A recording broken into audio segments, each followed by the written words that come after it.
ग्रामपंचायतच्या निवडणुकीसाठी रणधुमाळी सुरू आहे। या निवडणुकीमध्ये संविधान लोकाधिकार पॅनल ही उतरलेला आहे आणि या पॅनलच्या उमेदवारांच्या निवडणुकीच्या प्रचारानिमित्त आयोजित केलेली ही जाहीर सभा, या जाहीर सभेचे अध्यक्ष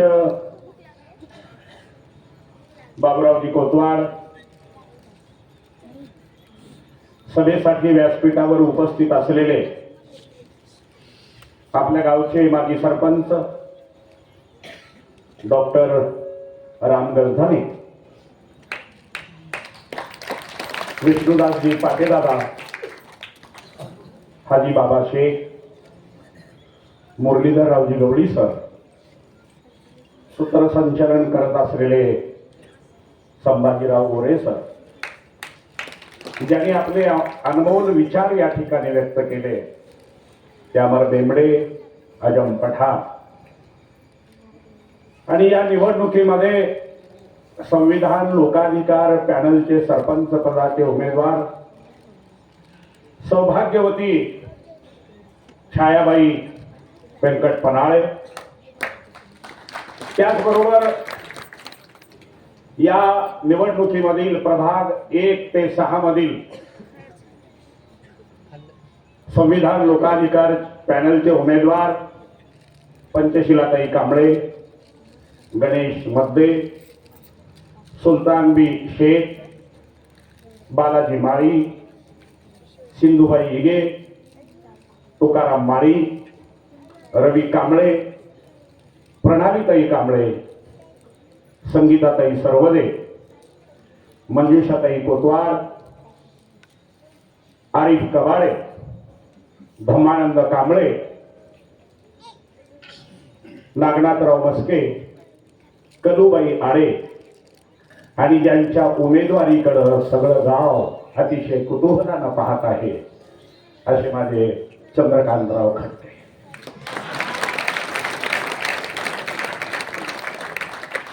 सभेसाठी उपस्थित असलेले एकही रुपया न घेता हजर असलेले आपण सर्व गावातली मायबाप, जनता, नागरिक, बंधू आणि माता भगिनींनो,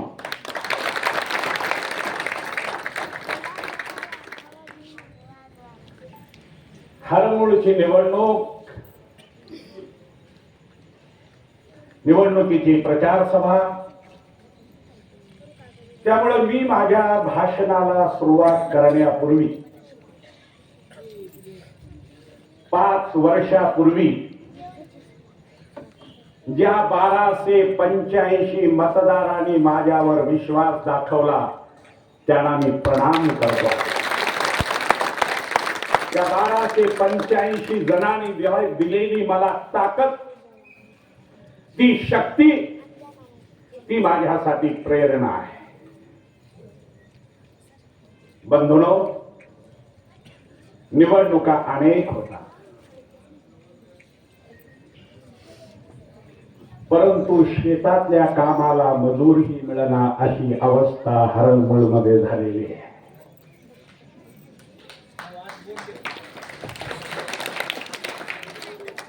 शेतात मजुरीला गेल्यावर 300 रुपये रोजगार आहे, 300 रुपये रोजगार, आणि प्रचार रॅलीमध्ये फिरायला 600 रुपये, 700 रुपये, 700 रुपये, 700 रुपये। सोयाबीन काढायचं थांबलंय काही शेतकऱ्याचं, शेतातली कामं थांबले। 4 तास फिरल्यावर जर 600 रुपये रोजगार मिळत असेल, 700 रुपये रोजगार मिळत असेल, हा प्रचार रॅलीमध्ये फिरायचा रोजगार, व्यंकट पनाळेच्या सभेला जायचं नाही, धाब्यावर चला त्याच्यासाठीचा वेगळा रोजगार। मला प्रश्न पडलाय की मी माझ्या भाषणाला कुठून सुरू करू।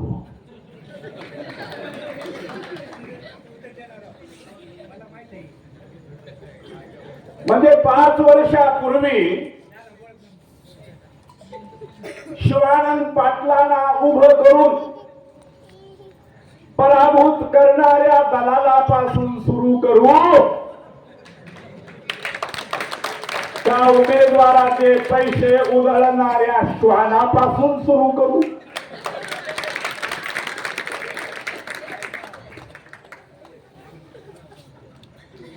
एका पॅनलच्या उमेदवाराच्या बैठकीला सकाळी हजर राहून तिथले उमेदवार ठरवून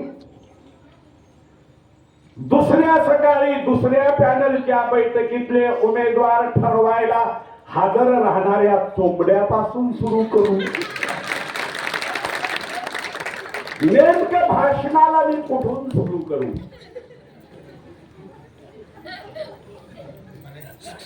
संविधान लोकाधिकार पॅनलच्या प्रचाराचा शुभारंभ ज्या दिवशी झाला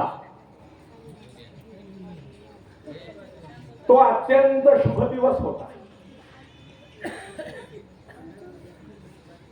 या विठ्ठल रुक्मिणीच्या चरणी आम्ही प्रार्थना केली आणि श्रीफळ वाढवला. तो श्रीफळ वाढवल्याबरोबरच तिथल्या कुंकवाचा गुलाल तो सगळा माझ्या अंगावर गेला. भगवंताचे संकेत आहे. दुसऱ्या दिवशी एक प्रचाराचा शुभारंभ होता.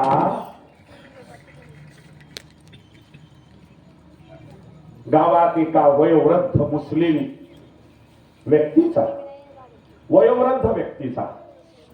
मृत्यू झाला. मृतदेह अजून घरातच आहे, परंतु पैशाची आणि सत्तेची हवा असलेली मस्ती, ते दुःख त्यांना दिसलं नाही. बँड वाजत राहिला, बॉम्ब फुटत राहिले. एवढंच नाही, त्यांच्या दारात टाकलेला मंडप, मुस्लिम व्यक्तीच्या अंत्यविधीला आलेल्या पाहुण्याला बसण्यासाठी टाकलेला मंडप अगदर करून ते प्रचार रॅली निघून गेले. त्यांच्या त्या वृत्तीपासून सुरू करू का रोजगारी बाया प्रचारास लावून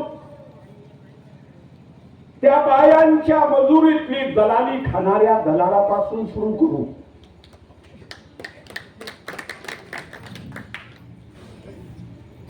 नेमकं कुठून सुरू करू? देवस्थानची जमीन हडप करणाऱ्या त्याच्यापासून सुरू करू की हारांच्या माळा गळ्यात घालून सप्ताची पट्टी गोळा करणाऱ्यापासून सुरू करू? मी माझ्या भाषणाला सुरुवात कुठून करू? निराधारांच्या पगारीचे कमिशन खाणाऱ्यापासून सुरू करू? त्या पगार सुरू करण्यासाठी 2000 5000 घेऊन पहिली पगार हडपणाऱ्यापासून सुरू करू? कुठून बोलायला सुरू करू हा प्रश्न माझ्या समोर पडलाय.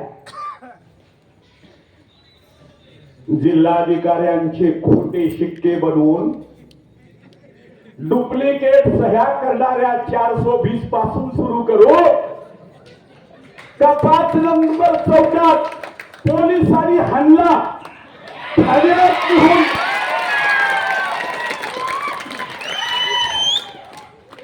तेवढ्यावरच थांबलं नाही, ठाण्यात निघून लेडीज पोलिसांनी चपलानी ठोकला.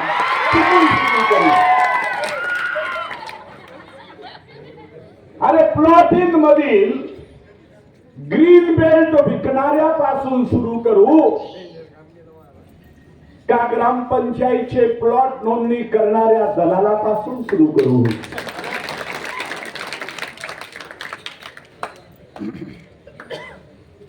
MIDC मधील कारखान्यात काम करणाऱ्या मजुराचे कमिशन खाणाऱ्यापासून सुरू करू का कारखानदाराकडून हप्ते खाणाऱ्यापासून सुरू करू? मी माझ्या भाषणाला कुठून सुरू करू? जातीयवादाचं विष,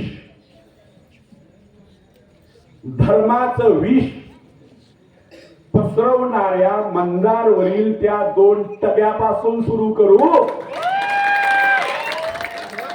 की लोकांच्या प्रॉपर्टी खरेदीत शासनाचा टॅक्स बुडवणाऱ्या दलालापासून सुरू करू?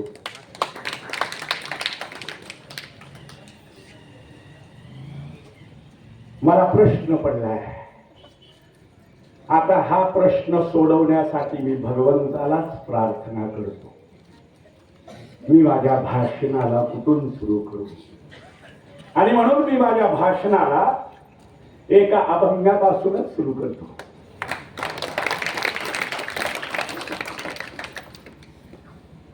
विठ्ठल रुक्मिणीच्या दरबारामध्ये इथं सभा चालू आहे. आता तरी पुढे हाची उपदेश, आता तरी पुढे हाची उपदेश,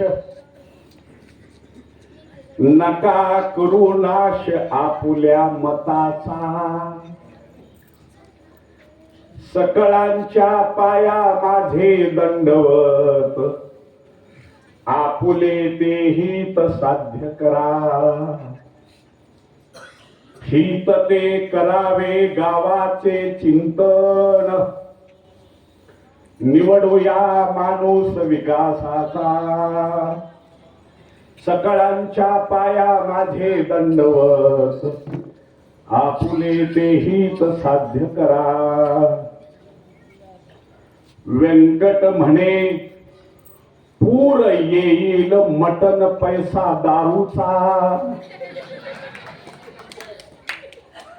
व्यंकट म्हणे पूर येईल मटन पैसा दारूचा, धडा आता या सरड्यांना शिकवावे, सकळांच्या पाया माझे दंडवत, आपुले ते हित साध्य करा. पुंडलिक वरदे हरिविठ्ठल श्री ज्ञानदेव तुकाराम.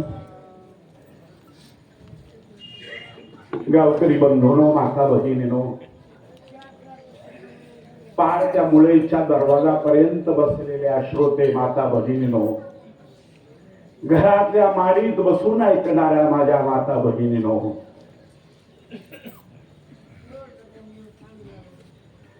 आपण शेतकरी आहोत. प्रत्येकाकडे बैलगाडी असतेच. प्रमाण जरी कमी झालेलं असलं त्या बैलगाडी खाली एक चालणारा प्राणी असतो. त्या बैलगाडी खाली चालणाऱ्या श्वानाला वाटतोय गाडी तोच ओढतोय. अशी अवस्था गावात एकाची झालेली आहे.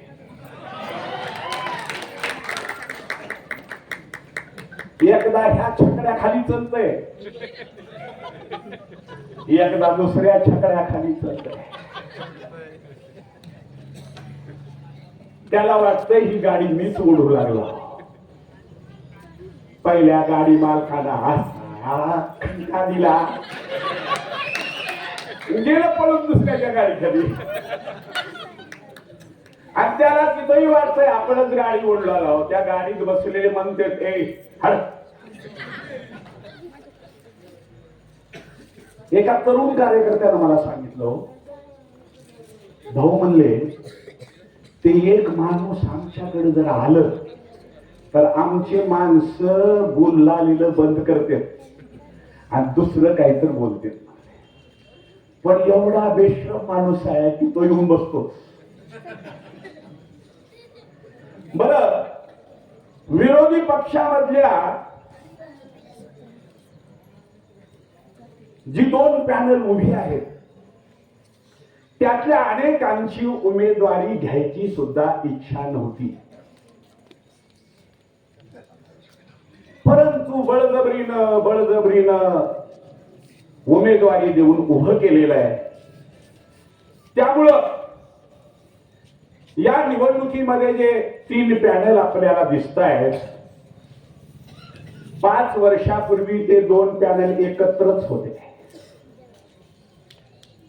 हे सगळे एकत्र असताना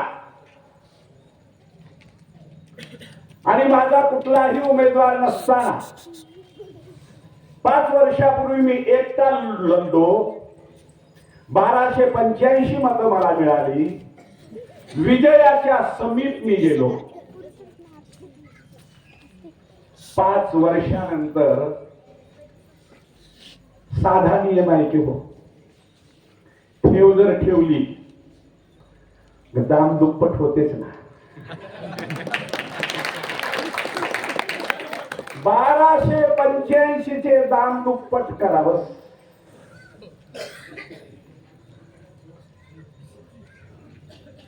आणि या निवडणुकीमध्ये तर आपण पाहताय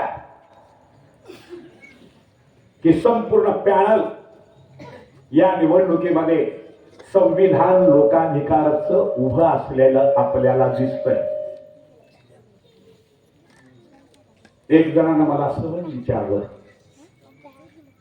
सुरेश महाराज म्हणले तुम्ही 2 जागा रिकाम्या का ठेवल्या? आम्ही त्यांना सांगितलं की संविधान लोकाधिकार पॅनलचं पूर्णच्या पूर्ण पॅनल लोक निवडून देणार आहेत, परंतु लोकशाहीमध्ये सभागृहात 2 तरी विरोधक असावेत, म्हणून त्या 2 जागा रिक्त ठेवलेल्या आहेत. कारण महिला सरपंच आहे तर विरोधक सुद्धा 2 महिला असाव्यात, म्हणून त्या 2 महिलांच्या जागा आम्ही रिक्त ठेवलेल्या आहेत. आणि जी तुकारामाची जागा आहे त्या प्रभागातल्या लोकांनी सांगितलंय आम्हाला संत तुकाराम महाराजांचा जय जयकार करायचा आहे,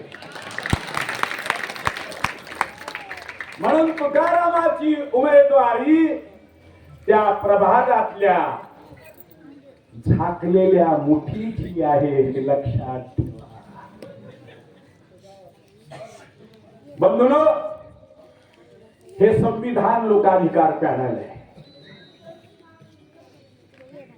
या देशातली सर्व व्यवस्था ज्या संविधानाच्या आधारावर चालते, महामानव डॉक्टर बाबासाहेब आंबेडकरांनी या देशाला दिलेलं ते संविधान आहे. आणि त्या संविधानाच्या माध्यमातून या देशातल्या प्रत्येक माणसाला अधिकार प्राप्त झालेला आहे. आणि म्हणून लोकांना असलेला अधिकार, त्या अधिकारावर गदा आणणारे लोक पैशाच्या मस्तीवर त्यांना सडेतोड जवाब देता आला पाहिजे. ती हिम्मत फक्त या संविधानाच्या माध्यमातून प्राप्त होते.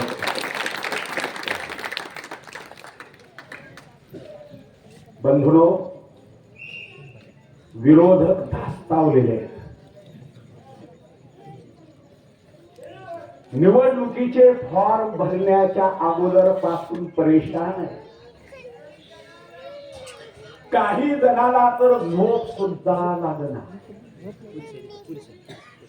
त्यांच्या स्वप्नात सुद्धा व्यंकटपणाळे येऊ लागले,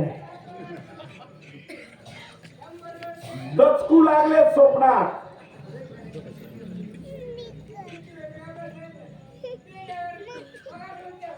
या सोमनाथ पाटील पुढे या. या या या मित्र आहेत आमचे.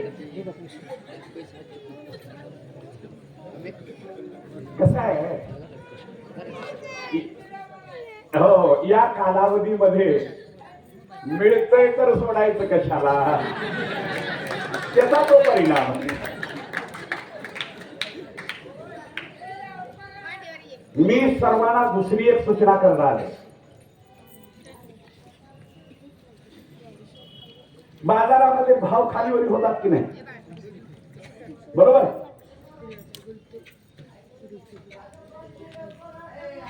सोयाबीनचे भाव मागे वाढले होते बघा, ते आता कमी झाले, बरोबर आहे. आता सीझन कशाचं चाललंय? निवडणुकी. त्यामुळं आता एका एका मताचा भाव वाढू लागला. मागच्या निवडणुकीमध्ये 500 पासून 1000वर गेला होता. या निवडणुकीमध्ये मतदानाच्या आदल्या रात्रीपर्यंत कमीत कमी 10,000 रुपये पर्यंत जाण्याची शक्यता.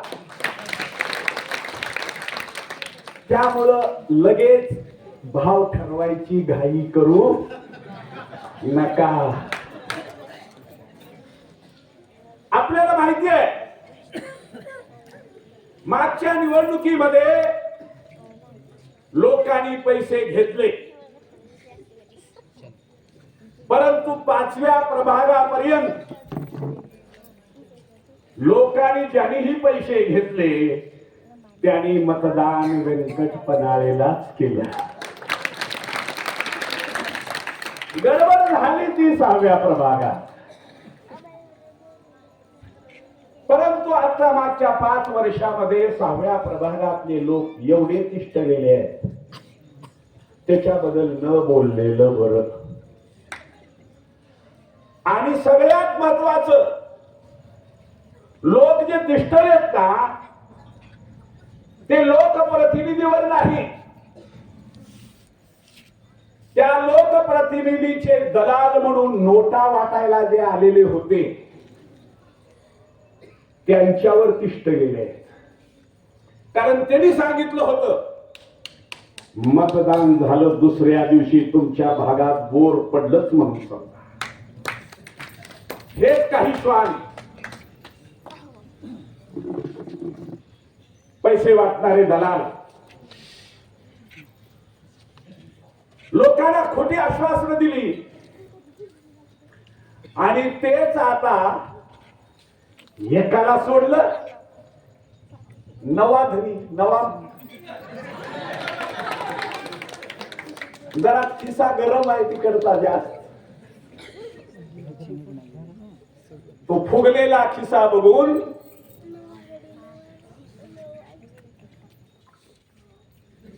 झाप मारत तिकडं पळालेले. त्यामुळं मी आपल्याला सांगणार आहे, मी तुम्हाला विचारतो,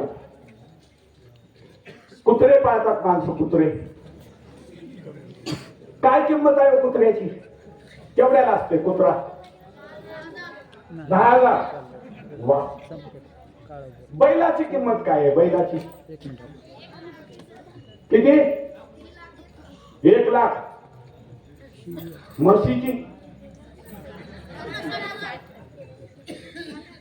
60,000. डुकराची 20,000. कोंबडा 1,000. बकर 10,000. आणि ते शांत असलेलं बकर 20 लाख, 1,00,000, 1,15,00,000. अरे साधं बकर जर 1,00,000-1,15,00,000 मिळत नाही आणि तुम्ही तुमचं मतदान, स्वतःचा स्वाभिमान, महामानव डॉक्टर बाबासाहेब आंबेडकरांनी दिलेला अधिकार 1,500 मध्ये विकता.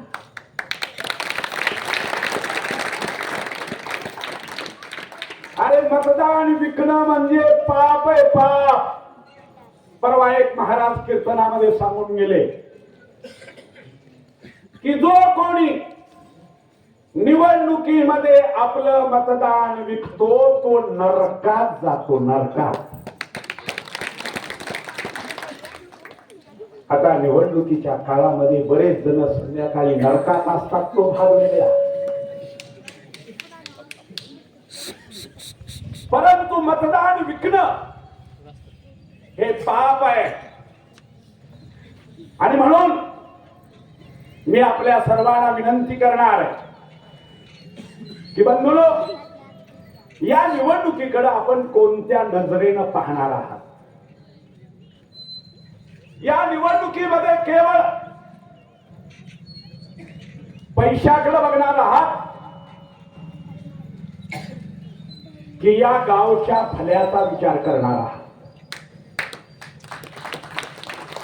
निवडणुकीतले 4-8 दिवस मजा करण्याच्या दृष्टीने या निवडणुकीकडे बघणार आहात तर आमची पुढची पिढी त्यांचं कल्याण कसं होईल, त्यांच्यासाठी चांगल्या योजना कशा मिळतील, या गावातल्या गोरगरीब माणसाला शासनाच्या असलेल्या योजना त्यांच्या दारापर्यंत कशा येतील, या गावचा विकास कसा होईल, याच्याकडे बघणार आहात.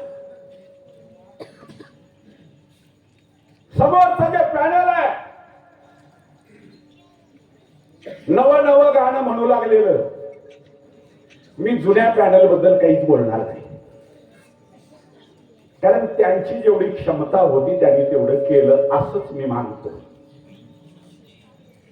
त्यामुळे त्यांच्याबद्दल काही बोलण्याची आवश्यकता नाही. परंतु काट्या घुसवून ज्याला उभं केले, हे उभे करणारे दलाल निवडणुकीच्या 2 दिवस अगोदर दुसरीकडे सौदा करून शिवानंद पाटलाची जी अवस्था केली, ती अवस्था तुमची झाल्याशिवाय राहणार नाही. आणि म्हणून या निवडणुकीकडे बघताना व्यक्तिद्वेषाचं राजकारण करणारे एका बाजूला आहेत. आम्ही या गावासाठी काही करणार आहोत, आम्ही करणार आहोत ते यासाठी सांगतोय लोकांना की यापूर्वी आम्ही करून दाखवलेला आहे. एक भुरट ते स्पीकर मधून असं सांगत होतं म्हणून कळलं की व्यंकट पनाळेंनी मागच्या 10 वर्षात काय केलं, काय गावचा विकास केला. अरे तुझं डोकं ठिकाण्यावर आहे का? मागची 15 वर्ष सत्ताच माझ्या ताब्यात नाही. हे आज जे फिरू लागलेत ना, गावचा आम्ही विकास करू, आम्ही हे करू, आम्ही ते करू, असं सांगणाऱ्याच्या हातातच 2007 पासून आजपर्यंत हे जे भुकत फिरू लागलेत ना रस्त्यानं, त्यांच्याच हातात या गावची सत्ता होती. 3 टर्म झाले, 3 टर्म. व्यंकट पनाळेच्या हातात या गावच्या ग्रामपंचायतची सत्ता या गावातल्या मायबाप जनतेनं दिली होती. 1995 ला 1 टर्म. त्यानंतर आदरणीय कैलासवासी शंकर भाऊ पाटील यांच्याबद्दल मला नितांत आदर आहे. आम्ही राजकारणामध्ये एकमेकाचे विरोधी पॅनल आमचे असायचे, परंतु एकमेकाबद्दल तेवढाच आदर आणि तेवढंच प्रेम आमच्यामध्ये होतं, कारण आम्ही विचाराची लढाई लढत. 2005 ला निवडणूक झाली आणि 2005 ला पुन्हा ग्रामपंचायत माझ्या ताब्यात आली. आणि त्यावेळेस माझे मित्र डॉक्टर राम गंधरे यांना मी हरंगुळ ग्रामपंचायत सरपंच केला. धम्मा एक भांडगुळ असं सांगत फिरू लागलंय, व्यंकट पनाळे जातीयवादी आहेत. व्यंकट पनाळे जाती जातीत भांडणं लावतात. व्यंकट पनाळे धर्माधर्मात भांडणं लावतात. मागच्या 1-2 वर्षापासून विष पेरायचं काम ज्यांनी केलं त्यांनी त्याचे मताचे गणित घालायचे प्रयत्न केले. काय रवी, बरोबर आहे का? रवीने मला सांगितलं, साहेब संपूर्ण समाज तुमच्या पाठीशी, आमचा धम्मा. माझ्याकडे येऊन सांगितला, साहेब संपूर्ण गाव तुमच्या नेतृत्वाकडे अपेक्षेनं पाहतंय, गावाला तुमची गरज आहे. मला तुमच्या बरोबर निवडणुकीमध्ये तुमच्या बरोबर राहायचंय. आम्ही स्वागत केलं. निवडणुकीमध्ये आम्ही उमेदवार ठरवताना एकही उमेदवार मी वैयक्तिक ठरवलेला नाही. प्रत्येक प्रभागात त्या भागातल्या नागरिकांना त्यांची बैठक घेऊन सांगितलं, तुमच्या प्रभागातून तुम्ही उमेदवार ठरवा. सतीशराव बरोबर आहे ना? प्रत्येक प्रभागात, काय मुकेश, प्रत्येक प्रभागामध्ये स्थानिकच्या नागरिकांनी संविधान लोकाधिकारचे उमेदवार ठरवलेले आहे. बंधूंनो, त्यामुळे हे पॅनल कुठलंही राजकीय पक्षाचं बॅनर घेऊन उभं नाही. पक्षविरहित केवळ आणि केवळ समाजकारण, या गावची बांधिलकी, या गावचा विकास हाच अजिंठा घेऊन संविधान लोकाधिकारचं पॅनल उभा आहे. आम्ही आमच्या ताकदीवर आणि तुमच्या आशीर्वादावर या निवडणुकीमध्ये उभे आहोत. उभ्या कुणाचे फोटो, कुण्यावी नेत्याचे फोटो लावून आम्ही लई मोठे आहोत म्हणण्याचं काय कारण नाही. आता हे दोन्ही पॅनल तेच फोटो लावू नये. त्याच्यावरही बघितलं तर तेच फोटो आणि त्याच्यावरही बघितलं तर तेच फोटो. अरे तुम्हाला जर एवढी जाणीव असती, ज्या कैलासवासी शंकर भाऊ पाटीलने या गावात राजकारण केलं, त्या शंकर भाऊचा जरी फोटो तुमच्या पॅनलवर असता तर लोकांनी तुम्हाला थोडंफार मानलं असतं. परंतु शंकर भाऊचा विचार तुम्हाला रुजत नाही, त्यांचे विचार तुम्हाला पचत नाही. कारण शंकर भाऊचं राजकारण हे निवडणुकीपुरतं राजकारण होतं. निवडणूक संपले की या गावातले सगळे लोक माझे, मतदारच नव्हे तर विरोधी पॅनल करून लढणारे आम्ही सुद्धा शंकर भाऊला त्यांचे वाटायचो. आणि आम्ही आमची सत्ता आली तरी, ज्यावेळेस मी पहिल्यांदा सरपंच झालो, निवड झाली, मी ग्रामपंचायत मध्ये जात होतो, परंतु सरपंच पदाच्या खुर्चीवर जवळजवळ 8-10 दिवस मी बसलो नव्हतो. एका कामाच्या निमित्तानं ज्या दिवशी शंकर भाऊ ग्रामपंचायत मध्ये आले, त्यांनी बळीला सांगितलं होतं, व्यंकट आल्यावर सांगा. आणि भाऊ आले. मी बाजूच्या खुर्चीवर बसून कामकाज करत होतो. भाऊ आल्याबरोबर मी उठून उभं राहिलो आणि त्यांना म्हणालो, बसा खुर्चीवर. शंकर भाऊनी सांगितलं, नाही नाही तुम्ही बसा. तेव्हा बळी त्यांना म्हणाला भाऊला की भाऊ 8-10 दिवस जर आम्ही त्यांना म्हणतोय तिकडे बसून काम करा म्हणून, त्यांनी सांगितलं ही खुर्ची शंकर भाऊची आहे. आणि त्यावेळेस शंकर भाऊनी उठवून मला गळ्याला लावून घेतलं. त्यांच्याही डोळ्यात पाणी होतं आणि माझ्याही डोळ्यात पाणी. त्यांनी मला ज्या दिवशी खुर्चीवर बसवलं त्या दिवशी मी खुर्चीवर बसलो. राजकारण आम्ही विचाराचं करतो. आम्ही कधीही जातीय विष आणि धर्माचं विष पेरण्याचं पाप उभ्या आयुष्यात केलेलं नाही. आणि म्हणून आपण पाहताय, मागची 5 वर्ष लोकाधिकारच्या माध्यमातून हातात सत्ता असताना आम्ही काम करतोय. जे कोणी आमच्याकडे आले त्या प्रत्येकाचं काम आम्ही केलेलं आहे. बरोबर आहे का वाघमारे साहेब? काय ज्योतिराम, मला माहिती आहे की माझ्याकडे काम घेऊन आलेला माणूस हा याने मला मतदान केलेलं नाही, हा विरोधात प्रचार करत होता हे माहिती असताना सुद्धा मी त्या आलेल्या माणसाचं अंतःकरणपूर्वक स्वागत केलं, त्याची अडचण विचारली आणि त्याची अडचण सोडवण्याचं काम मी प्रामाणिकपणे केलेलं आहे.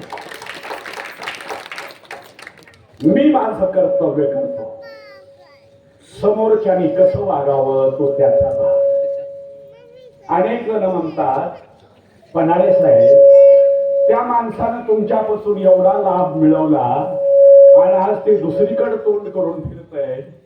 मी म्हणलं, कुणाचं तोंड कुणीकडे व्हावं ते त्याचा विषय आहे. माझं मात्र तोंड समोर आलेल्या व्यक्तीकडे आहे. त्याची अडचण सोडवण्यासाठी मी सतत वेळ देणार हे मी सांगितलं. बंधूंनो, या गावामध्ये 1995 ला मी ग्रामपंचायतचा सरपंच झालो. गावच्या एक एक कामाला हात घातला. काय पाटील, हनुमंत मंदिराच्या पाठीमागची नाली आजही लोक विरोधक सुद्धा नाव घेतात की ती नाली झाली म्हणून पलीकडे असलेला मागासवर्गीय समाज त्यांची वस्ती सुरक्षित आहे. लक्षात घ्या, जोपर्यंत मी सरपंच होतो तोपर्यंत दर पावसाळ्यात पाऊस पडल्याबरोबर त्या नालीमध्ये मी मजूर घालायचे आणि नालीतला आलेला सगळा गाळ घाण त्या पाण्याबरोबर वाहता करायचा आणि नाली स्वच्छ करायची. गेल्या 15 वर्षात ह्या नालीची काय अवस्था झाली बघा. गावकरी बंधूंनो, या गावाभोवतालचा रिंग रोड कुणाच्या काळात झाला याचा आपण विचार करा. आणि आज त्याच रिंग रोडची अवस्था काय आहे. कारण लिंगायत समाजातला कुठलाही व्यक्ती मृत झाला तर त्याची अंत्ययात्रा त्या रस्त्याने जाते आणि म्हणून त्यावेळेस मी तो रिंग रोड करण्याचा निर्णय केला आणि तो रिंग रोड करून दाखवला. आज त्या रस्त्याची अवस्था काय. त्या स्मशानभूमीच्या अवस्थेबद्दल तर न बोललेलं बरं. अरे लाखो रुपयाची उधळण करणाऱ्यानो एवढे पैसे जर त्या स्मशानभूमीला लावले असते तर लिंगायत स्मशानभूमीचा प्रश्न कायम स्वरूपी सुटला असता. निवडणुकीमध्ये फक्त तुम्हाला आठवण येते, मगाशी विष्णुदादा पाटेंनी सांगितलं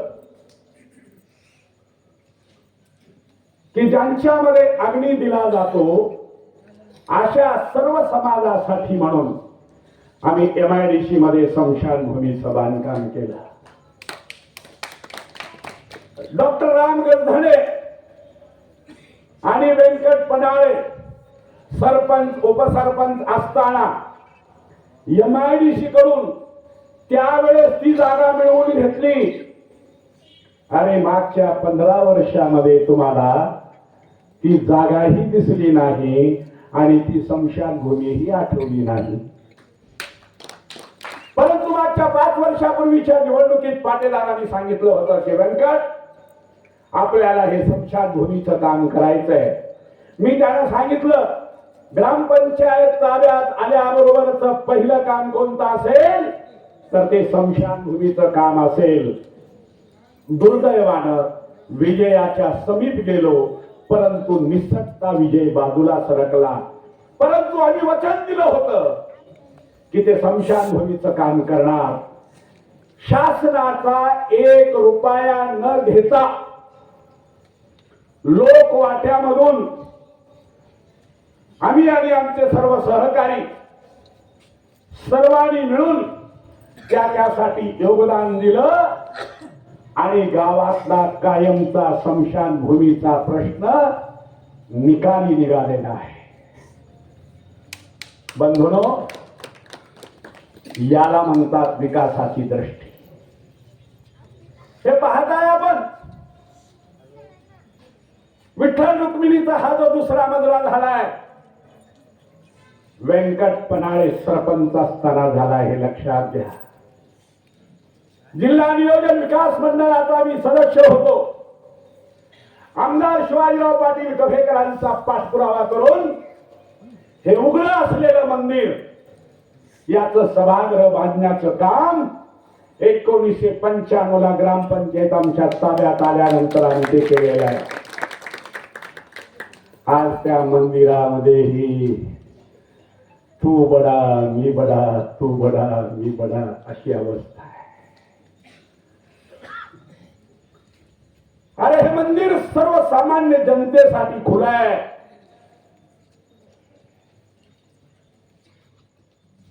गावातल्या लेख मातेचं लग्न ह्या मंदिरात झालं पाहिजे.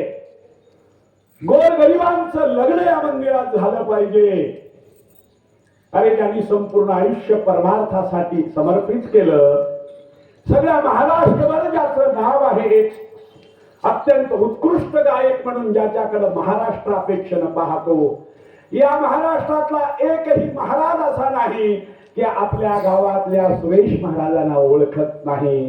त्यांच्या गायकीनं, त्यांच्या सुरानं हरंगुळची ओळख बाहेर दिलेली आहे. त्यांच्या लेकीचं लग्न सुद्धा या मंदिरात होऊ दिलं नाही. आणि तुम्ही विकासाच्या गप्पा करता.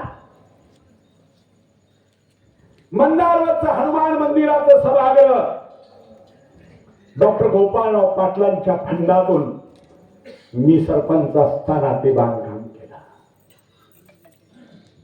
मंदारवरची मुस्लिम समाजाची स्मशानभूमी आहे, तिला बांधलेलं पूर्व बाजूचं कंपाऊंड हे आम्ही आमच्या काळात केलेलं आहे.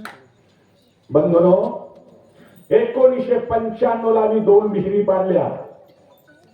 परंतु 2005 ला जेव्हा अत्यंत मोठा महाराष्ट्रातल्या लोकांचं लक्ष नवे जलस्वराज्य प्रकल्प जर पाहायचा असेल तर हरंगुळला गेलं पाहिजे असं अधिकारी सांगायचे, तो अत्यंत महत्वाकांक्षी प्रकल्प लोकवाट्यामधून ग्रामपंचायत आमच्या ताब्यात असताना राबवला. आज हरंगुळ जे पाणी पितय ना, ते जलस्वराज्य प्रकल्पाचं पाणी पितय. बरोबर आहे का? एक जणाला असं बेंड उठलंय, त्याचं दुखणं काय माहितीये का? त्याच्या विहिरीच्या बाजूला जलस्वराज्य प्रकल्पाची विहीर कस काय पाडली. अरे सरकारी जागेमध्ये विहीर पाडून त्याचं काही पाणी व्यंकट पनाळेनं उसाला दिलेलं नाही. या गावातल्या माणसाला पाजण्याचं काम त्या जलस्वराज्य प्रकल्पाच्या योजनेतून झालेलं आहे. दुखणं इथं आहे. बंधूंनो, दाखवायचे दात वेगळे, खायचे दात वेगळे आहेत त्यांचे. हे दुईतोंडी भांडूळ आहे ना, याला आपण अगोदर ओळखा. हे सकाळी एक बोलते, रात्री एक बोलते. इकडे अर्जुन पाटील भेटले तर म्हणतोय काय नाही हो, सगळं पण आलेच वारं दिसाले. इकडे आलं की म्हणतोय नाही नाही तुमचं जोरात आहे. तिसऱ्याकडे गेलं की म्हणताय त्यालाही तुमचं चांगलं आहे. हे नेमकं कुणाचं आहे? त्यामुळं अशा दलालापासून गावकऱ्यांनी सावध राहिलं पाहिजे. बंधूंनो, विकासाची दृष्टी घेऊन आम्ही काही विजन घेऊन काम करतोय. आपण लक्षात घ्या की ग्रामपंचायत आमच्या ताब्यात असताना जिल्हा परिषदेच्या नवीन शाळा काढल्या. मी शैक्षणिक संस्था काढली नाही. समर्थनगर रेल्वे स्टेशनवर नवी जिल्हा परिषदेची शाळा आम्ही काढलेली आहे. नवीन वसाहतवर सबस्टेशनवर जिल्हा परिषदेची शाळा आम्ही काढलेली आहे. माऊली नगरला जिल्हा परिषदेची शाळा आम्ही काढलेली आहे. वसवाडीवरची जिल्हा परिषदेची शाळा आम्ही काढलेली आहे. एका गावात 8 जिल्हा परिषदेच्या शाळा असणार गाव हे हरणमुळ आहे. आमच्या काळातल्या जिल्हा परिषद शाळेचा पट बघा म्हणजे लक्षात येईल. आणि आज जिल्हा परिषदेच्या शाळांची जी दुरावस्था झालेली आहे मागच्या 15 वर्षामध्ये, त्याला जबाबदार कोण आहे? ग्रामपंचायत कुणाच्या ताब्यात होती 15 वर्ष? अरे पोपटानो, आता तुम्ही जे गाणं म्हणत फिरू लागलाय, गावचा विकास करू, गावचा विकास करू, ते उभारलेलं बी नवं आहे. त्याला हे लक्षात येईना की केवळ आपल्या खिशावर त्यांचा डोळा आहे. त्यामुळे विकास ते आयुष्यात करू शकत नाहीत. आणि म्हणून ग्रामस्थ बंधूंनो, मी आपल्याला आवाहन करणार आहे की जे चांगलं ते सुरू करण्याचा प्रयत्न आमचा असणार आहे. या गावाला सिटी बस आणली आम्ही. रस्ता खराब झालाय. परवा काही विद्यार्थ्यांचे फोन आले, काका सिटी बस बंद झाली आहे, आमचं शाळा बुडायला लागली आहे, आमचं कॉलेज बुडायला लागलंय. त्यांना सांगितलंय अजून 8 दिवस थांबा. 6 तारखेनंतर बिडवे इंजिनिअरिंग कॉलेजच्या मागून बरड हरमुळगाव ते मंदार पर्यंत या मार्गे सिटी बस आपण सुरू करू आणि ते करून दाखवणार. बंधूंनो, जे नवं, जे चांगलं आहे ते करण्याचा आमचा प्रयत्न असणार आहे. काही शेतकरी आहेत, पंतप्रधान किसान सन्मान निधी चालू झाला मात्र बंद झाला. त्यामुळे असे जे शेतकरी आहेत त्यांचा बंद पडलेला किसान सन्मान निधी आम्ही सुरू करून देण्याचं वचन या पांडुरंग परमात्म्याच्या समोर मी आपल्याला देतो. दादानी मगाशी उल्लेख केला की आम्ही ते करणार आहोत, आम्ही ते ठरवलंय. अनेक वेगवेगळ्या समाजाचे असलेले शेतकरी भेटतायत, बोलतायत की पन्हाळे साहेब, शेताच्या रस्त्याची मोठी अडचण आहे, या प्रश्नाकडेच तुम्हाला भविष्यात बघावं लागणार आहे आणि तेवढ्यासाठी आम्ही तुमच्या सोबत आहोत. आम्हाला जात पात कुठली गोष्ट मान्य नाही, आम्हाला शेताला जायचा रस्ता पाहिजे, ही त्यांची मागणी आहे. आणि म्हणून अक्करवाईला जाणारा रस्ता असेल, साठेवाट असेल, पाकरसांगलीला जाणारा रस्ता असेल, एवढंच नाही तर महात्मा बसवेश्वर नगरापासून उड्डाण पुलाकडे गेलेला रस्ता, हे प्रमुख रस्ते आम्ही भविष्यामध्ये करणार, त्याचं वचन या व्यासपीठावरून मी आपल्याला देतो आहे. बंधूंनो, अनेक शेतकऱ्यांची अवस्था अशी आहे की जनावरं विकली लोकांनी, शेताला रस्ता नाही. भाजीपाला करत होते काही शेतकरी, काय मारी, त्यांनी भाजीपाला पिकवायचं बंद केलं, म्हणजे रस्ताच नाही तर काय करावं. शेतकरी अडचणीत आलाय. नव्हे, या महाराष्ट्र सरकारनं हे सगळे रस्ते करण्यासाठी भरपूर निधी ठेवलाय, परंतु या लोकांना ते रस्ते करायचे नाहीत. कारण हे रस्ते नाही केल्यावर गोरगरीब शेतकरी असलेला जमिनीचा तुकडा कवडी मोल भावात विकतील, तो त्यांना गिळंकृत करायचा आहे, म्हणून ते रस्ते करत नाहीत. आणि म्हणून अल्पभूधारक शेतकऱ्यांनो लक्षात घ्या, तुमच्या शेतीचा रस्ता करून देणार तर देणारच, परंतु ज्या शेतकऱ्याला त्या मुख्य रस्त्यापासून आपल्या शेतात जायला रस्ता नाही, त्याला लोकाधिकारच्या माध्यमातून तो रस्ता मिळवून देण्याचं काम भविष्यामध्ये आम्ही करणार आहोत. सगळ्यात महत्वाचा प्रश्न आहे की आपल्या गावातून आता रिंग रोड जाणार आहे. तो रिंग रोड कुठून जावा, कसा जावा, तो सरळ गेला तर कसं होईल, उड्डाण पूल करून गेला तर कसं होईल, त्यापेक्षा हरंगुळची ग्रामपंचायत आपण सर्वांनी विश्वासाने माझ्या ताब्यात दिल्यास हा रिंग रोड गावाच्या पश्चिमेकडील बाजूने अशा ठिकाणाहून घातला जाईल की त्या भागातल्या शेतकऱ्यांना त्या रिंग रोडचा फायदा होईल आणि हे मुख्य जाणारे हे रस्ते त्या रिंग रोडला जोडले जातील आणि त्यामुळं हरंगुळचा पंचक्रोशीचा विकास झाल्याशिवाय राहणार नाही. हे सरकारकडे जाऊन हा रिंग रोड त्या बाजूने घेऊन जाण्याची हिंमत तुमच्या आशीर्वादानं मी आपल्याला करून दाखवणार. बंधूंनो, गावच्या तरुण पिढीला एक योग्य दिशा देण्याची आवश्यकता आहे आणि तीच तरुण पिढी बिघडवण्याचा पाप या निवडणुकीच्या माध्यमातून व्यसनी बनवून माळकरी माणसं सुद्धा जर मटणाचे पाकिट आणि दारूच्या बाटल्या स्वतःच्या गाडीतून वाटत असतील तर भगवंताचा शाप लागल्याशिवाय राहणार नाही, हे लक्षात घ्या. अरे हे गाव वारकरी संप्रदायाचं आहे. या गावाला संप्रदायाची मोठी परंपरा आहे. या गावातला प्रत्येक जातीतला माणूस पांडुरंगाच्या चरणापर्यंत जातो, पांडुरंगाच्या दरबारात भजन करतो. त्यामुळे या गावात जातीयतेचं कधीच वातावरण नाही. त्यामुळं या गावातल्या तरुण पिढीला व्यसनाधीन करणारी जी माणसं आहेत त्यांच्यापासून आपण सावध राहण्याची आवश्यकता आहे. बंधूंनो, राजकारण करावं हो, पण कुठेही परमार्थामध्ये राजकारण.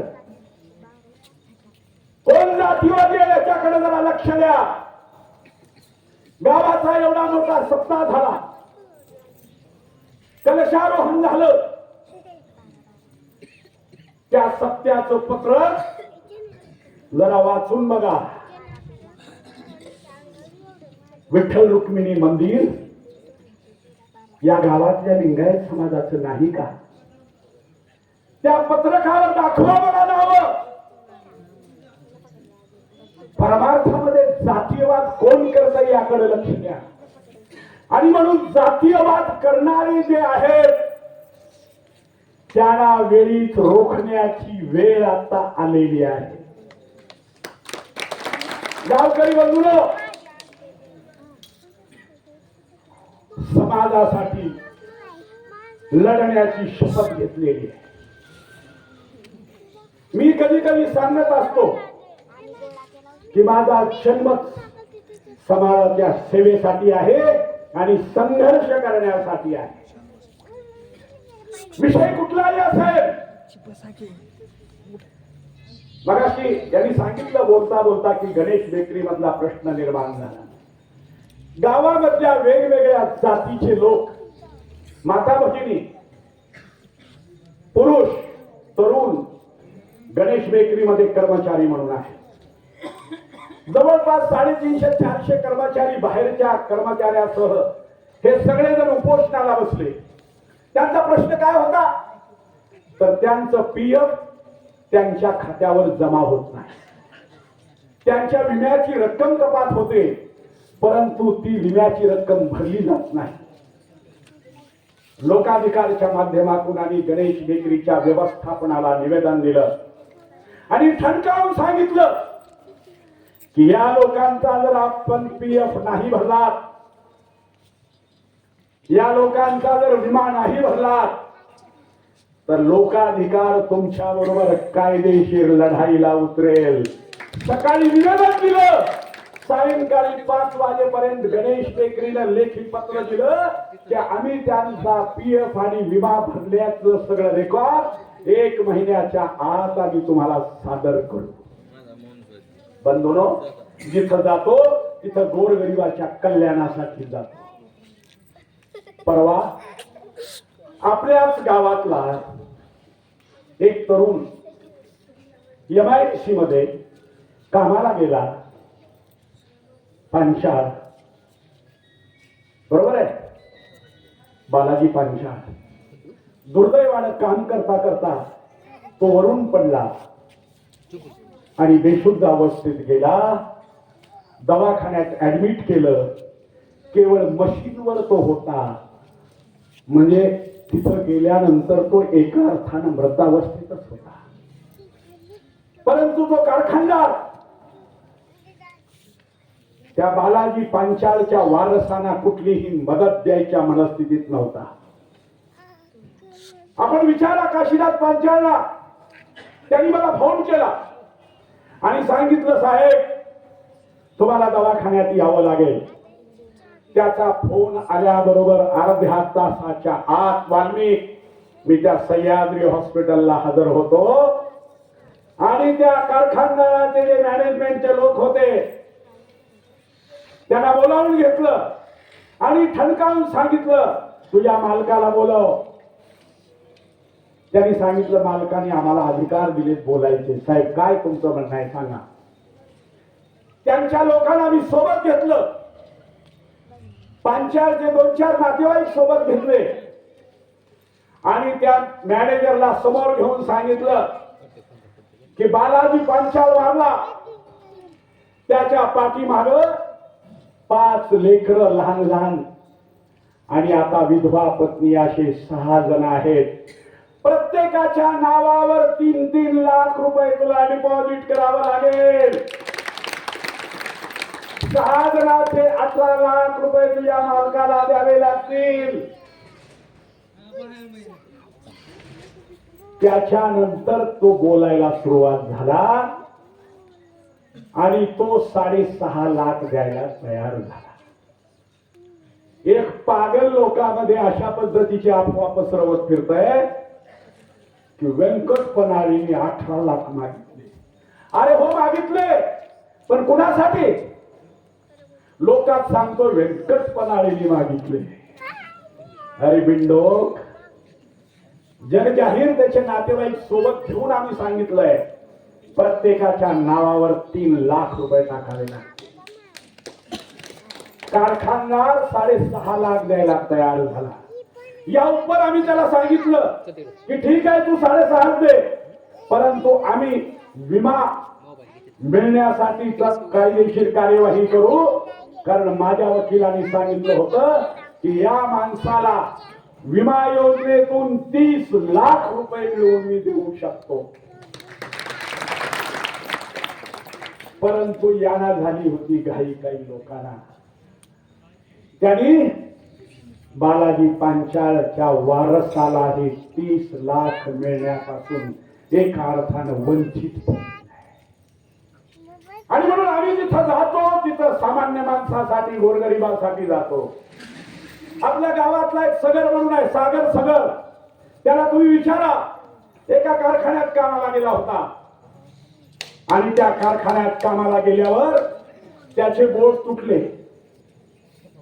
ते बोट तुटल्यानंतर तो कारखानदार म्हणू लागला की हा माझ्याकडे कामालाच नव्हता. आणि मध्ये काही 1-2 चमचे असतात, ते म्हणू लागले 10-20 हजार दिलं तर घे.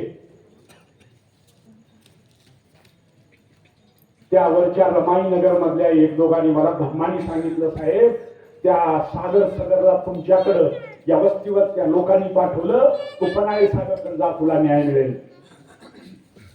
तेव्हा तो माझ्याकडे आल्यानंतर कारखानदाराकडून 2 लाख रुपये मिळवून दिलेले आहेत, विचारून घ्या. आणि याशिवाय विम्याचा प्रस्ताव दाखल केलेला आहे आणि संघर्ष करतो गोरगरिबासाठी. अरे तुम्ही काय बोलताय, काय आरोप करताय? निवडणूक आहे म्हणून काहीही बोलावं? तुम्ही जरा स्वतःच्या इमानदारीनं चालायला शिका. आम्ही कुणालाही कुठला हिशोब मागितलेला नाही ना, त्या जलयुक्त शिवारचा हिशोब मागितला नाही ना, लाखो रुपये सत्याच्या नावावर गोळा केलेल्या पट्टीचा हिशोब मागितला नाही. आणि आम्ही तो मागणारही नाही, कारण त्याचा हिशोब त्या दरबारात आज नाही तर उद्या भविष्यात द्यावाच लागणार आहे. त्यामुळं आम्ही कोण विचारणार आहे? आम्ही आमचं कर्तव्य केलं.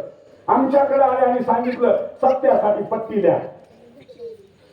माझ्या शक्यतेनं, माझ्या कुवतीनं मी जेवढं शक्य आहे तेवढं दिलं. आपल्याला माहिती आहे मी आर्थिक दृष्ट्या कुणाबरोबरही लढाईला संघर्ष करू शकत नाही, कारण मी जे कमावलंय ते घामानं कमावलंय. त्यामुळे माझ्याकडे जी काही आहे ते माझ्या कष्टाचं आहे. माझ्या आई वडिलांनी जे माझ्यासाठी ठेवलंय ते आहे. त्यामुळं तुमच्यासाठी लाखो रुपयाची उधळपट्टी तुम्हीच करा. किती मोठे बॅनर लावायचे ते तुम्हीच लावा. तेवढाले मोठे बॅनर लावायच्या भानगडीतही मी जाणार नाही. आणि तुम्ही कितीही मोठे मोठे बॅनर लावले तर लोकांच्या हृदयातलं बॅनर जे आहे ते तुम्हाला दिसणार नाही.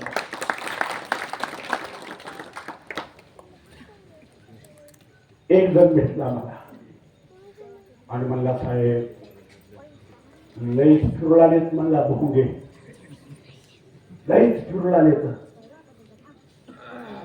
आमचे गवळी सर होते. त्या गवळी सरनी म्हटले अहो ते भोंगे फिरवून आले, लोकांचे लेकर अभ्यास करून आलेलं कळना, कुठं ट्युशन क्लासेस आहेत ते कळना, कुठं बी जाऊन आले थोबड तिकडं करून आले तर हे भोकार पसरून आले. आपण लावलं नाही तेच बरं म्हणले, पण तरीही एक दोघ जण म्हणले एखादं तर फिरवा लोकाला कळायला.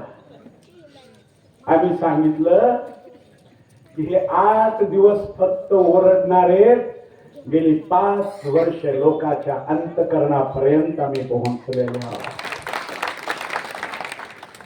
प्रत्येकाच्या सुखदुःखामध्ये आम्ही सहभागी झालेले आहोत. त्यामुळं हे भोंगे काय ओरडाले तर मोठे मोठे बॅनर काय लावाले त्याच्याशी आमचं देणं घेणं नाही. हे सगळे बॅनर उद्या सोयाबीन झाकायलाच जाणार. लोकांच्या अंतकरणामध्ये जे बॅनर आहे ते या ग्रामपंचायत मध्ये येणार आहे. अरे व्यंकट पडाले सरपंच असताना या ग्रामपंचायतची काय अवस्था होती ते बघा. डॉक्टर महेश शुक्ला कलेक्टर होते. याच मंदिरामध्ये एक बैठक होती. गावकऱ्यांना मार्गदर्शन करायला आलेले होते आणि इथला कार्यक्रम संपल्यानंतर ग्रामपंचायत मध्ये डॉक्टर महेश शुक्ला आले. ते आत आले, पाहिलं मोठी माणसं मोठीच असतात. ते आल्याबरोबर सरपंचाच्या खुर्चीवर बसले नाही, बाजूच्या खुर्चीवर बसले. मी विनंती केली साहेब तसं नाही, आपण बसा. त्यानंतर त्या खुर्चीवर डॉक्टर महेश शुक्ला बसले आणि ते सभागृह, तिथला टेबल, तिथली बैठकीची रचना बघून महेश शुक्ला म्हणाले पनाले जी मुझे तो यहाँ बैठ के काम करना अच्छा लग रहा है. 15 वर्षापूर्वी ज्या खोलीमध्ये आम्ही निघालेलं भंगार टाकत होतो, भंगार, त्या भंगार टाकायच्या खोलीमध्ये ग्रामपंचायतचा चाललाय कारभार. भविष्यामध्ये अत्यंत उज्ज्वल अशी ग्रामपंचायतची इमारत या ठिकाणी उभारलेली दिसेल. बंधूंनो सावध राहा. अफवा अशा मस्त पसरवतात ना. पाटील साहेब बसायचं चहा पिस्तीत. अहो पण आलेला जर तुम्ही निवडून दिलो तर त्याला ग्रामपंचायत मंदारवर निघते, मंदार. अरे ग्रामपंचायत मंदारवर जाणार नाही तर मंदारवरला सरपंच इथल्या ग्रामपंचायत मध्ये येऊन बसणार आहे. बंधूंनो माझं चॅलेंज आहे या लोकांना. हे चॅलेंज त्यांनी स्वीकारावं आणि ते चॅलेंज मीही स्वीकारतो. लिंगायत समाजाच्या स्मशानभूमीचा प्रश्न तुमच्या धमक असती तर मागच्या 15 वर्षात तुम्ही सोडवला असता. मी आज या ठिकाणी या व्यासपीठावरून सांगतोय की लिंगायत समाजाच्या स्मशानभूमीला 2 एकर जमीन मिळवून अत्यंत सुसज्ज चांगला रस्ता करून ती स्मशानभूमी लिंगायत समाजाला करून देण्याचे वचन मी देतो. आणि देवाच्या समोर सांगतोय की याच गावात देवाची जमीन आहे. देवाची त्याच देवाच्या जमिनीमध्ये 2 एकर जागेमध्ये लिंगायत समाजाची स्मशानभूमी करून देण्याचं वचन पाठीमाग मालकी आहे, पाठीमाग खंडर आहे, समोर विठ्ठल रुक्मिणी परमात्मा आहे आणि पलीकडे तो शंभू महादेव आहे. या सगळ्यांची शपथ घेऊन मी सांगतो देवाच्या जमिनीतली 2 एकर जमीन लिंगायत समाजाच्या स्मशानभूमीसाठी उपलब्ध करून देण्याची हमी देतो.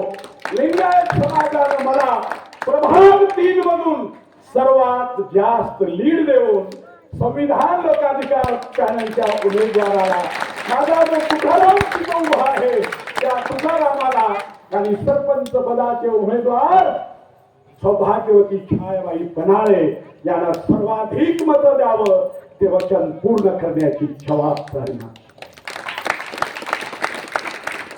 आणि एवढंच नाही तर अन्य काही समाज आहे गुंठा 2 गुंठा स्मशानभूमी असते.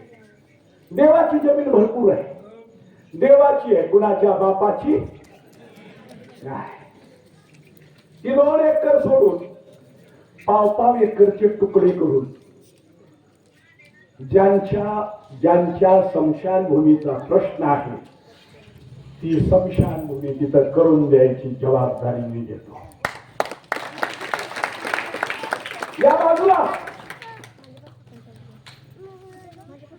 मागासवर्गीय समाजाची स्मशानभूमी आहे.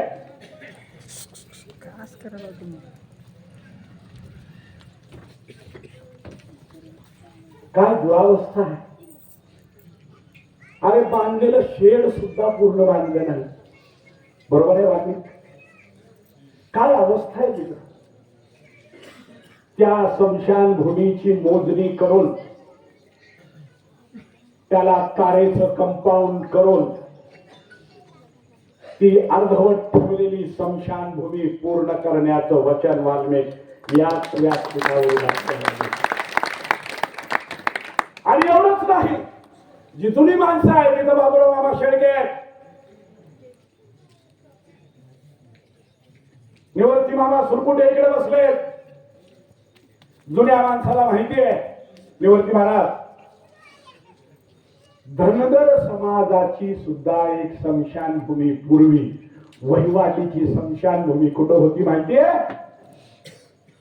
ती स्मशानभूमी सुद्धा कायदेशीर दृष्ट्या प्राप्त करून धनगर समाजासाठी ती स्मशानभूमी मिळवून देण्याची जबाबदारी या व्यासपीठावरून मी घेतो. छोटे छोटे विषय तर सोडा. आज इथं सप्ताह चालू असला तर मंदिरात आलेल्या माय मावल्यांना इंट्रोसाठी जायची सुद्धा साधी सोय नाही. पुरुष माणूस कुठेही जाईल परंतु त्यासाठी सुद्धा एक वेगळी व्यवस्था करून सार्वजनिक अशा पद्धतीची व्यवस्था उपलब्ध करण्याची जबाबदारी संविधान लोकाधिकारच्या माध्यमातून आम्ही घेत आहोत. बंधूंनो, केवळ हे करतो ते करतो म्हणणाऱ्यापैकी मी नाही.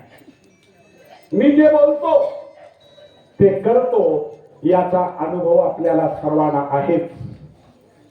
त्यामुळं या निवडणुकीमध्ये दिलेले वचन हे पूर्ण करण्याची खात्री आणि विश्वास या व्यासपीठावरून मी आपल्याला देतो आहे.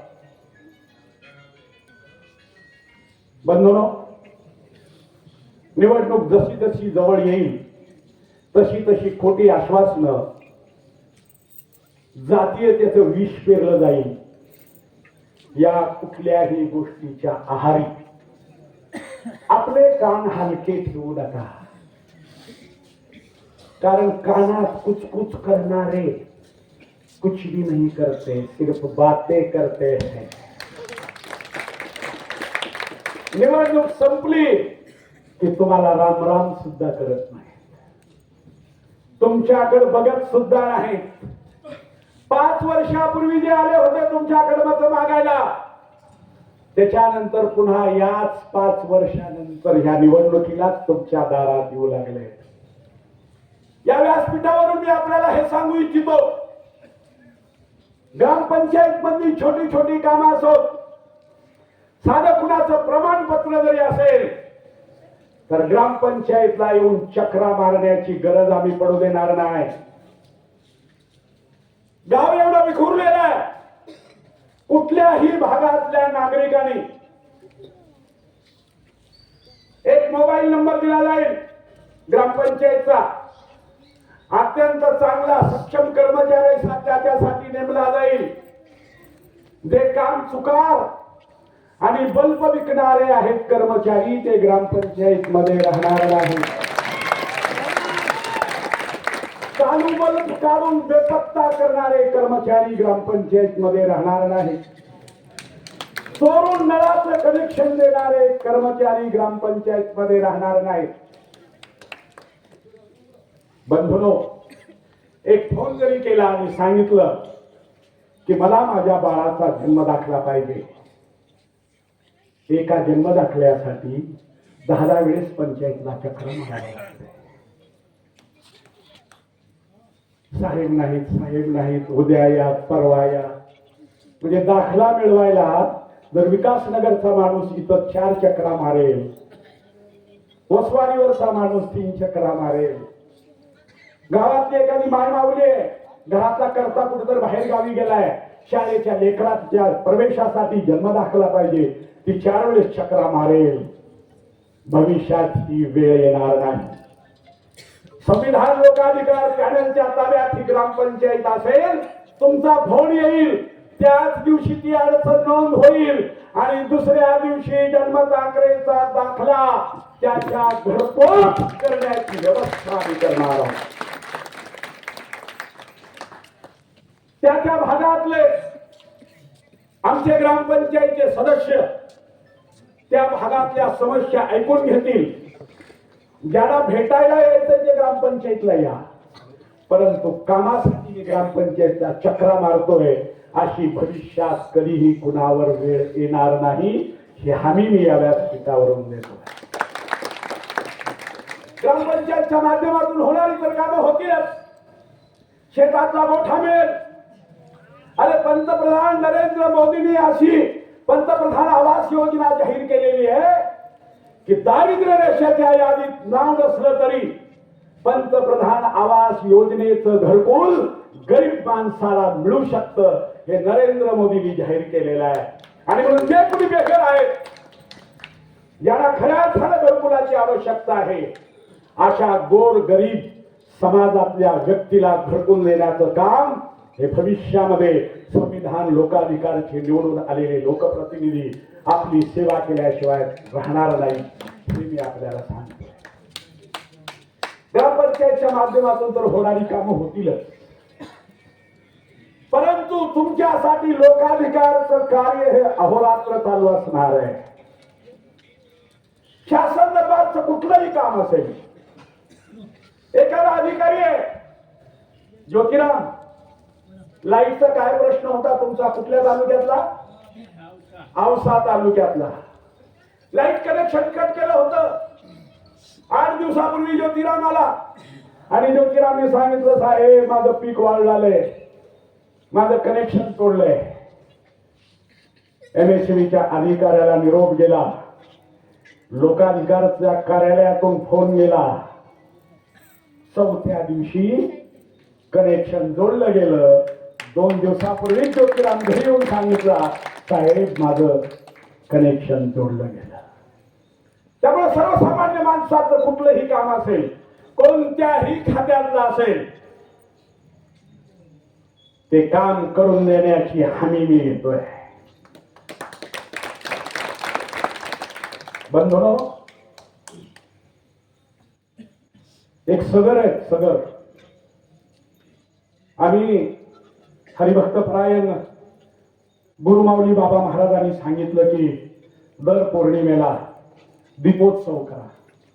आणि त्या दीपोत्सवाच्या कार्यक्रमाच्या वेळीच त्या कार्यकर्त्याचा फोन आला आणि त्यांनी सांगितलं, साहेब तुम्हाला भेटायला यायचंय.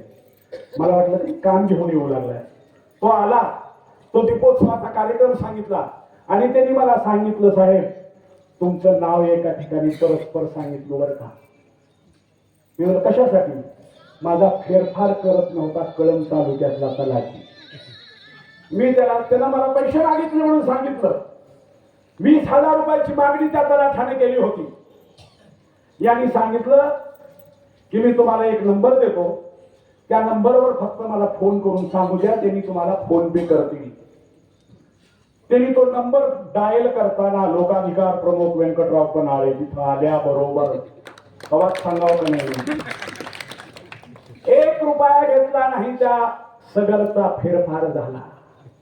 बंधूंनो, तुमच्या सगळ्याच्या आशीर्वादाची ही ताकद आहे.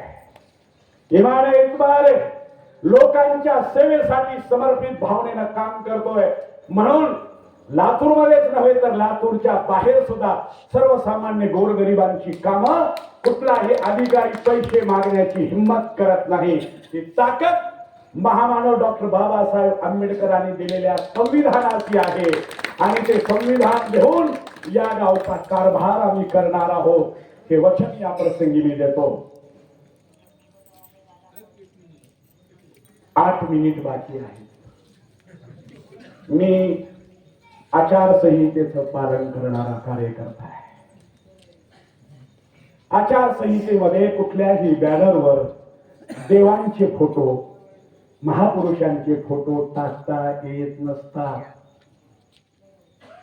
पण आचारसंहितेचा भंग झाला असला तरी मी मात्र आचारसंहिता भंग झाल्याची तक्रार करणार नाही.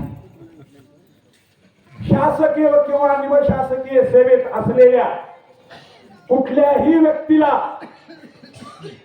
निवडणुकीच्या व्यासपीठावरून बोलणं तर सोडा, बसता सुद्धा येत नाही. काल एका व्यासपीठावर जॅकेट घालून निळू फुले मास्टर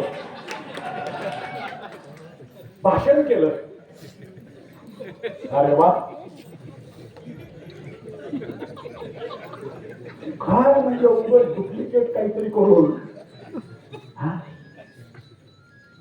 आचारसंहितेचा भंग झालाय, नोकरी जाऊ शकते, अधिकाऱ्यांशी माझं बोलणं झालंय, व्यासपीठावर असलेले फोटोही मिळवले, पण तरीही विचार करतोय अरे त्याला नोकरीहून कमी करणं म्हणजे गावातल्याच एकाला बेकार बनवणं होईल. म्हणून मी ठरवलं की त्याच्या विरुद्ध आचारसंहितेच्या भंगाची तक्रार सुद्धा द्यायची नाही. कारण मला माहिती आहे की ती तक्रार दिल्यावर त्याला पाय धरल्याशिवाय पर्याय.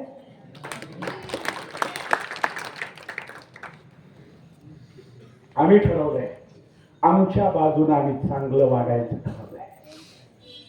हरिभक्तपरायण गुरुनाथ महाराज देगलूरकर सांगायचे की एक महात्मा तळ्यामध्ये स्नान करत होता आणि तळ्यामध्ये पडलेला विंचू तो उचलून बाजूला फेकायचा, परंतु पाण्याच्या बाहेर हात काढल्याबरोबर त्याने डंख मारायचा आणि तिने फेकायचा, पण पुन्हा तो पाण्यात यायचा.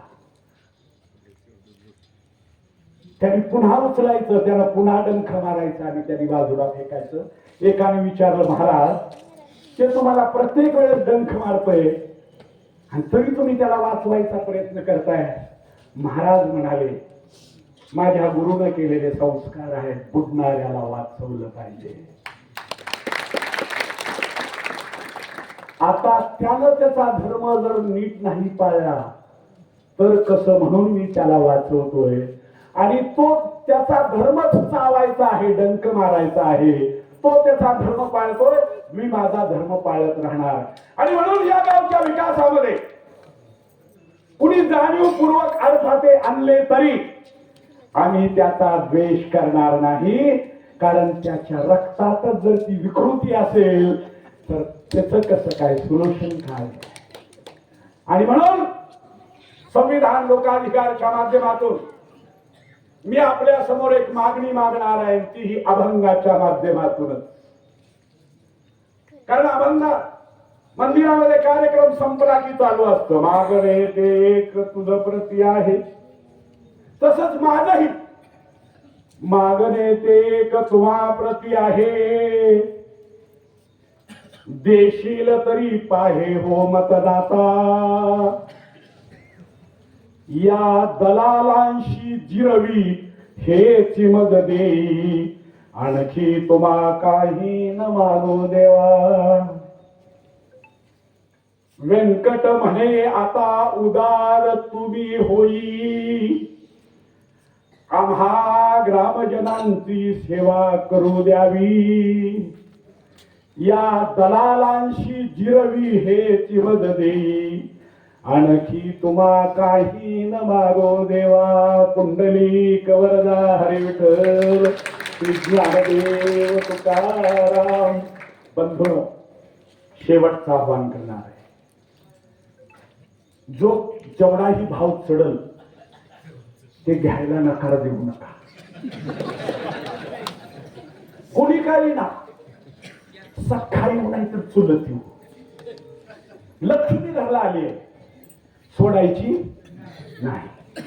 ते घ्यायचं आणि मागच्या वेळेस जसं केलं तसं सकाळी देवाचं स्मरण करायचं, स्नान झाल्याबरोबर मतदानाला निघायचं आणि संविधान लोकाधिकार पॅनलचे हे चित्र ध्यानात ठेवायचे.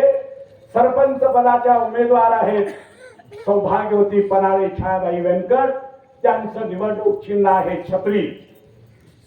आणि सर्व प्रत्येक प्रभागातले जे उमेदवार आहेत त्यांचे निवडणूक चिन्ह आहे शिलाई मशीन, टेबल आणि बस. प्रभाग 1, प्रभाग 4, प्रभाग 5 आणि प्रभाग 6 या ठिकाणी आपल्याला 4-4 मतदान करायचं आहे. आणि प्रभाग 2 मध्ये आपल्याला 3 मतदान करायचे आहे. त्यामुळे मतदानाची प्रक्रिया सुद्धा आपण नीट समजून घेतली पाहिजे.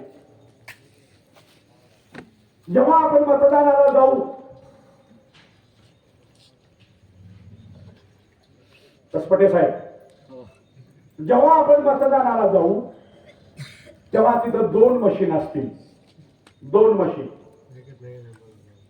एक मशीन आहे सरपंच पदासाठी आणि दुसरी मशीन आहे ग्रामपंचायतचे सदस्य निवडण्यासाठी. त्यामुळे सरपंच पदाच्या मशीनकडे पाहायचं, तिथं कुणी तुम्हाला चला उठा उठा निघा निघा बाहेर निघा कोणी म्हणत नाही. आणि हे बाहेर जे कुणी तुम्हाला दिलेले घेतलेले असते ते कुणी बघत नाही.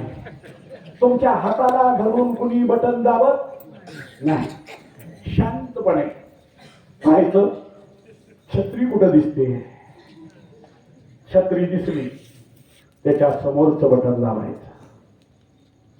दुसरी मशीन आणि मग दुसऱ्या मशीनवर 3 बटन दाबायचे आहेत. प्रभाग 2 सोडला तर प्रत्येक ठिकाणी 3 बटन दाबायचे आणि ते 3 बटन दाबताना शिलाई मशीन बटन, टेबल बटन, बस बटन, तिने कितीही वाटू द्या मटन.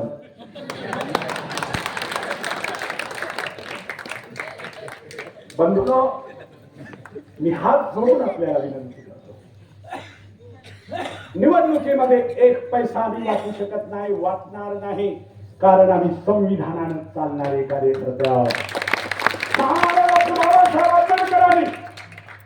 या देशातल्या नागरिक माणसाला ते अब्जोपती माणसाला जो मतदानाचा अधिकार दिलेला आहे,